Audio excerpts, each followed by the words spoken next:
Magandang araw! Ipagpatuloy natin ang ating aralin sa ESP 7, ikalawang markahan, Module 5, ang kalayaan at ang pananagutan. Ako, ikaw, tayo ay talagang naiiba sa anumang nilalang dito sa mundo sapagkat tayo ay malaya. Ngunit tunay nga bang malaya tayo sa panahon ng COVID-19 pandemya? Kung higpit na ipinagbabawal ang paglabas ng mga kabataan sa taong 20 gulang pababa o mag-stay at home ang mga kabataan, bakit may mga kabataang paghalagala pa rin? Naglalaro pa sa labas ng bahay ng walang face mask at walang social or physical distancing. Isa ka ba sa kanila? May mga kabataang naniniwala na ang kalayaan na isang karapatan na gawin ang anumang naisin ng tao. Kung ikaw ay malaya, para saan ba ang iyong kalayaan? Paano ba ginagamit ang kalayaang taglay mo? So pagkatapos ng araling ito, inaasahan sa mga mag-aaral na nahihinuha na likas na sa tao ang malayang pagpili sa mabuti o sa masama, ngunit ang kalayaan ay may kakambal na pananagutan para sa kabutihan. Naisasagawa ang pagbuo ng mga hakbang upang baguhin o paunlarin ang kanyang paggamit ng kalayaan. Ang kalayaan ay isang tunay at mahalagang pag-aari ng isang tao. Ito ay nangangahulugan na likas sa tao ang kanyang pagkamalaya at likas sa kanya ang hanapin ang kanyang kalayaan. Isang mahalagang palatandaan ng kalayaan ng tao ay ang kanyang kakayahang piliin at ganapin ang kanyang nanaisin o yung kanyang ninanais. Kahit na may mga kabataang nag-akala na ang kalayaan ay kapangyarihan na gawin ang anumang naisin, ang kalayaan ay may limitasyon. Ang tao ay tunay na malaya sa kanyang pagpili o pagpapasya.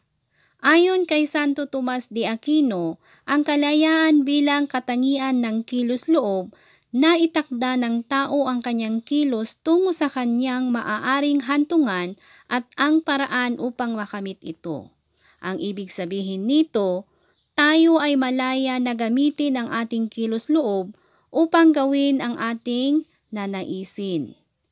Ang tao ay nakatakda ng kanyang kilos para sa kanyang sarili. Walang anumang puwersa sa labas ng tao ang maaaring magtakda nito para sa kanya. Maaari siyang maakit o maganyak pero hindi maaaring puwersahin o pilitin. Hindi kabilang sa kanyang kalayaan ang likhain ang kahinatnan ng kanyang piniling kilos.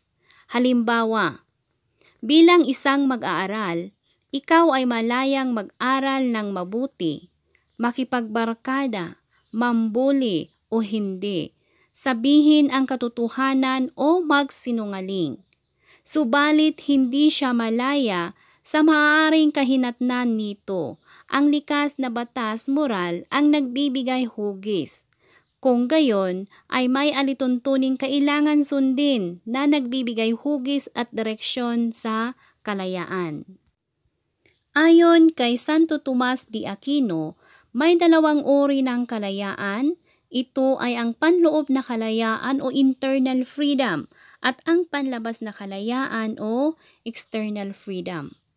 Ang panloob na kalayaan, dito nakasalalay sa kilos-loob ng tao ang kanyang kalayaan.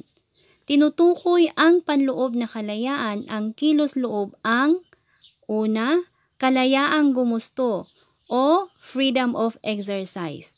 Ito ang kalayaang magnais o hindi magnais. So, ito ang kalayaang gusto mo bang gawin ito o hindi. Pangalawa, kalayaang tumukoy o freedom of specification.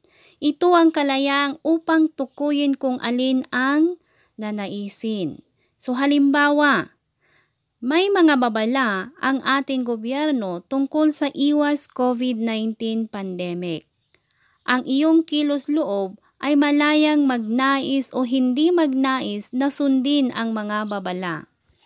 Bilang isang mamamayan, susundin mo ba ang mga patnubay ng ating gobyerno? So kailangan sundin po natin. Bakit? Ito ay dahil sa ikabubuti rin natin. So para makaiwas tayo ng mga sakit na naidudulot ng COVID-19. Walang mawawala sa atin kung susundin natin para sa ikabubuti ng ating bayan. Walang sinuman ang maaaring magtanggal, magkait at kumuha ng panloob na kalayaan ng isang tao.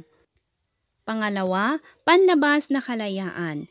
Ito ay kalayaan upang isakatuparan ang gawain na ninais ng kilos loob. May mga panlabas na salig na nakaimpluwensya sa kalayaan.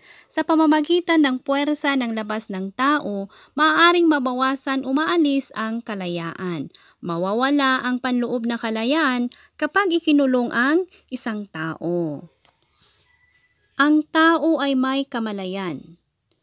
Kaya siya ay may kakayahang sumuri at pumili ng nararapat.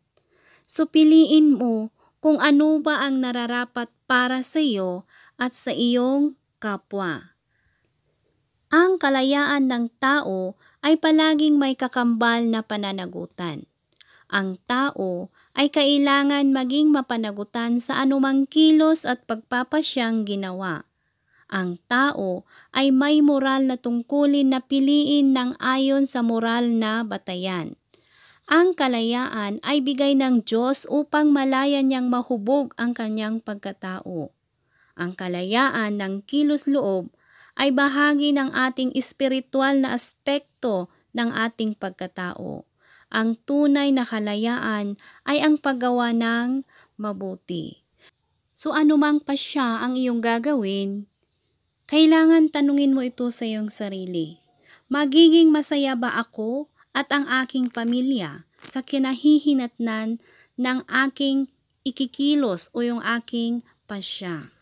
Tayo ay may isip, kaya tayo ay may kakayahang pumili at suriin ang nararapat.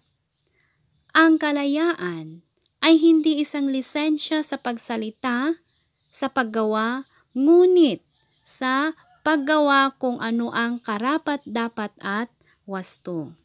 Ang tunay na kalayaan ay mapanagutan, kaya't inaasahang ito ay gagamitin sa paggawa ng naaayon sa kabutihan. So yan ang kalayaan at pananagutan. So ilabas ang papel at sagutin ang ating aralin.